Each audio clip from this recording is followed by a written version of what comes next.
Tunuligsa ng tanggapan ni Israeli Prime Minister Benjamin Netanyahu si New York Mayor Zoran Mamdani matapos nitong sabihing pinag-aaralan ng mga otoridad sa New York ang posibilidad ng pag-aresto sa punong ministro sa pagdalo nito sa UN General Assembly.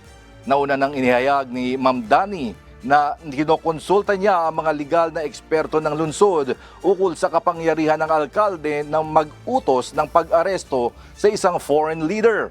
Iginiit ni Mamdani na si Netanyahu ay dapat humarap sa International Criminal Court o ICC dahil sa mga paratang na war crimes kaugnay ng digmaan sa Gaza.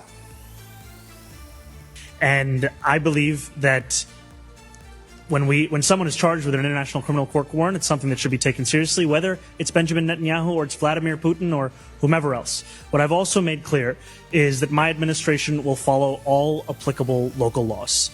That is our commitment. That is something that we will follow through on when it comes to an adherence to local law.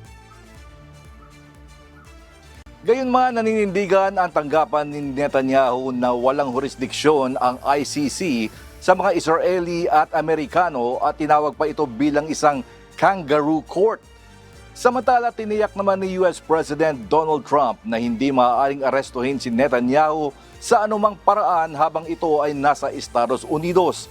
Nakatakdang ganapin sa Setyembre ang pagpupulong ng United Nations General Assembly sa New York kung saan inaasahang dadalo ang maraming world leaders.